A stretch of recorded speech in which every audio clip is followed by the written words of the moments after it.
स्वर सुधा मंच पर प्रस्तुत है प्रसिद्ध लेखिका ममता कालिया की कहानी छुटकारा। मेरी समझ में नहीं आ रहा था मैं क्या बात करूं।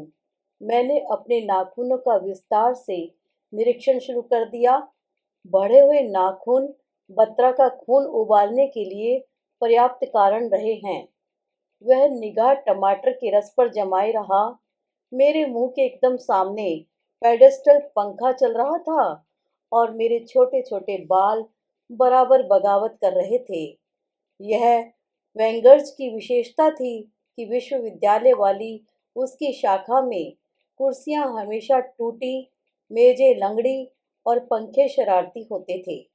गर्मियों की छुट्टियों में एक खास छात्र वर्ग की भीड़ होती जो एमए प्रीवियस के बाद फाइनल का होना 30 अप्रैल से ही शुरू करने में विश्वास रखती या जिन्हें और कहीं मिलने मिलाने की सुविधा न होती। शायद लड़की के माँ बाप अतिरिक्त अनुशासन प्रिय और लड़के के साथ उसके कमरे में कोई पार्टनर। मुझे बत्रा के साथ यहाँ आना अजीब लगा था। पहले नहीं लगता था। अब इन दोनों वर्गों से हम बाहर थे। पिछले दिनों मेरे अनुसार हम पहली श्रेणी और उसके अनुसार दूसरी श्रेणी के छात्रों में गिने जाते थे। बत्रा ने तीसरी बार वही पूछा, और क्या किया वहाँ? मुझे लगा मैं बेवजह पुलिस इंस्पेक्टर के दफ्तर में बैठा दी गई हूँ। देखो, मई भर हम पढ़ते रहे, जून भर लिखते, और आधी जुलाई में तो बस यहाँ जाओ वहाँ जाओ, दम मारने की फुर्सत नहीं मिली। तुम्हें जवाब तक नहीं दे पाई। रोज सोचती रही, फिर सोचा ट्रंक कॉल ही करूंगी। सच, 3 दिनों तक लगातार कोशिश की। तुम्हारा टेलीफोन ही खराब पड़ा था। क्या क्या पढ़ लिया? तुमने बड़ी तारीफ मारी थी आयनेस्को की। इसका एमिडे बिल्कुल बकवास लगा। फिर निग्रो कविताएं पढ़ती रही। सच, इतनी पुरअसर है, तुम्हें दूंगी। और मेरी कैजुअलनेस चटक कर टूट गई। बत्रा की आवाज में कोई फर्क नहीं था। वही ज्यादा जागे रहने की तत्परता, और उसके वाक्य मिलकर बातचीत नहीं बन रहे थे। वे कड़े लग रहे थे। ऐसे क्यों बोल रहे हो?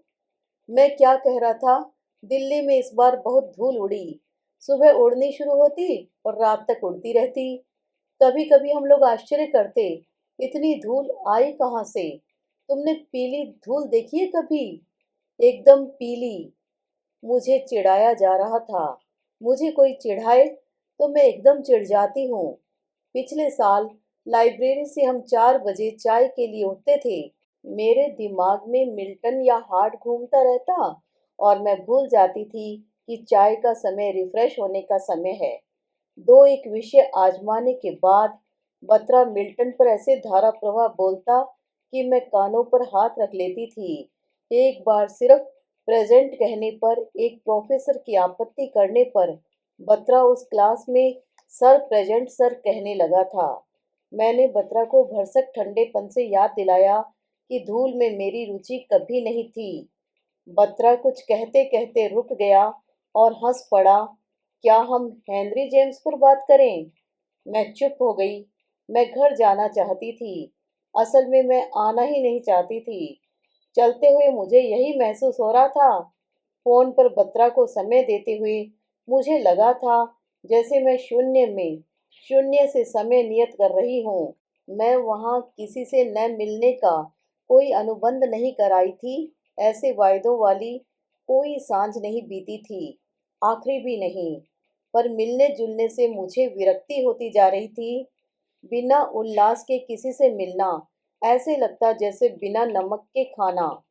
इस समय हम दोनों के गिलास खाली थे, और हम थोड़ी थोड़ी देर में खाली गिलास मुंह से लगाकर बर्फ के टुकड़ों का गीलापन महसूस कर लेते। बत्रा ने छठी सिगरेट जलाई।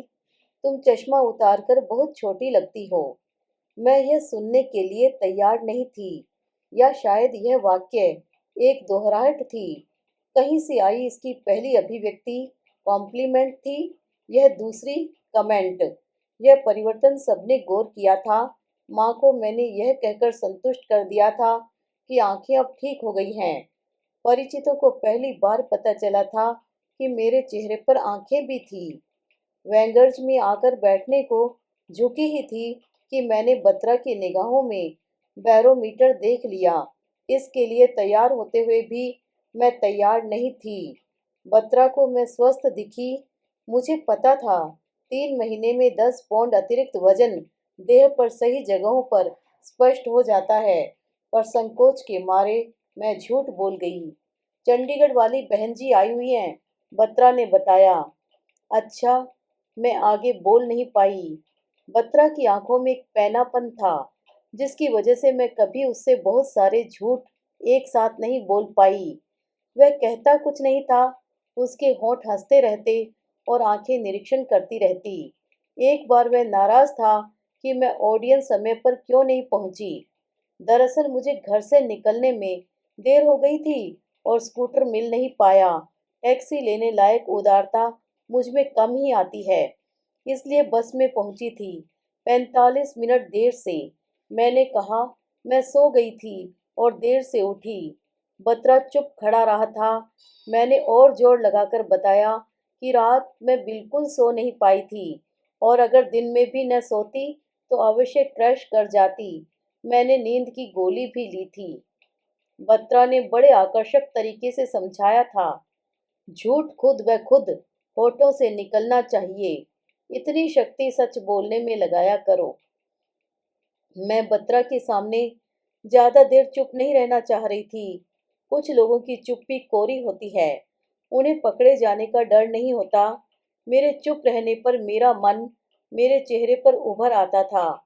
किन्हीं कामों को मैं जबरदस्ती हाँ भी कर देती तो घर पर कभी कोई मुझसे करवाता नहीं था। बत्रा के अनुसार मेरे चेहरे पर न बड़ी जल्दी और बड़ा स्पष्ट लिख जाता था।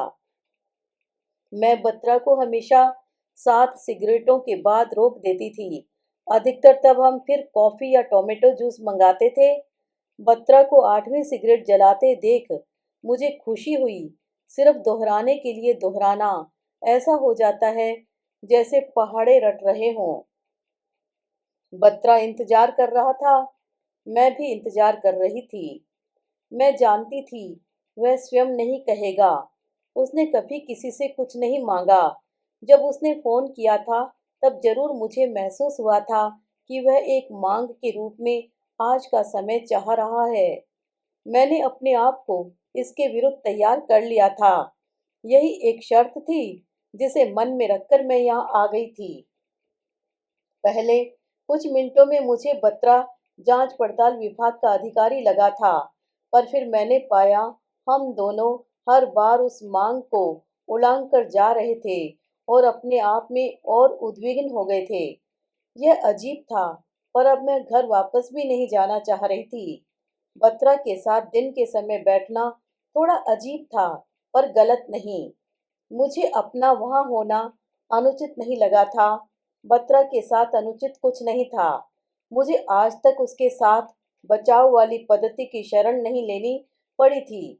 मेरे मन में इस वक्त एक ईमानदार आकांक्षा थी। हमने अपने बीच सुस्ती के क्षण बहुत कम बिताए थे। मैं बत्रा को वैसे ही ग्रिन करते देखना चाह रही थी, पर मुझे एक भी ऐसी बात नहीं सूझ रही थी जिससे मैं उसे हंसा सकूं। हमारे दोस्त कहा करते थे कि हमारी दोस्ती इसलिए है क्योंकि हमारे दांत एक से सुंदर हैं और हंसते हुए हम दोनों फोड़ लेते रहते हैं। मेरा बहुत मन था कि मैं बत्रा को खुश देख सकूं। वह मेरे सामने वैसे ही पांव फैलाकर बैठ ले और सिगरेट के धुएं में से अजीबोगरीब बातें इजाद करे। धुआं आज गंभीर था। मेरा मन दुखी हो गया। बत्रा इस समय खाली लग रहा था।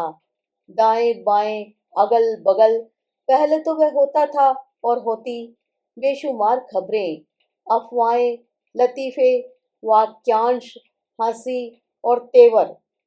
खाली गिलास में सिगरेट की राख झाड़ता। वह बीता हुआ कल था। हम साथ नहीं बैठे थे, सिर्फ बत्रा यहाँ बैठा था। उसे पता था मैं वहां नहीं थी और मेरी आंखों का फोकस हजारों मील दूर था। पर मैं बत्रा को हल्का महसूस करते देखना चाहती थी। मैं चाहती थी वह ऐसे अकेला न हो, पर उसके लिए मैं कुछ कर नहीं सकती थी। किसी के अकेलेपन का मर्म समझकर उसे बांट न सक पाना करुण होता है। इतना गीलापन हमारे स्वभावों के विपरीत था। बहन जी आई हुई हैं, मैंने बताया न। हाँ, इस बार भी मैं कह नहीं पाई। बहन जी के आने पर मैं रोज लाजपत नगर जाती थी।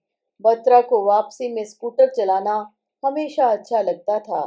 बत्रा ने कहा नहीं, चलें। उठकर खड़ा हो गया। माचिस समेटी, सिगरेट की डिबिया पिचकाकर गिलास में फंसाई और मेरे साथ निकल आया। बिना सिगरेट के पूरे होठों से उसने बाय कहा तो मैं गेट की ओर मुड़ गई। वह लाइब्रेरी वाली छोटी सड़क पर पहुंच गया था। अभी शाम बाकी थी। लाइब्रेरी में बैठने वाले सभी विद्यार्थी अभी बाहर टहल रहे थे। हमने एक दूसरे की ओर दूर से खुलकर देखा। गहरी शाम में बत्रा की क्रीम रंग की बुशर्ट सफेद नजर आ रही थी।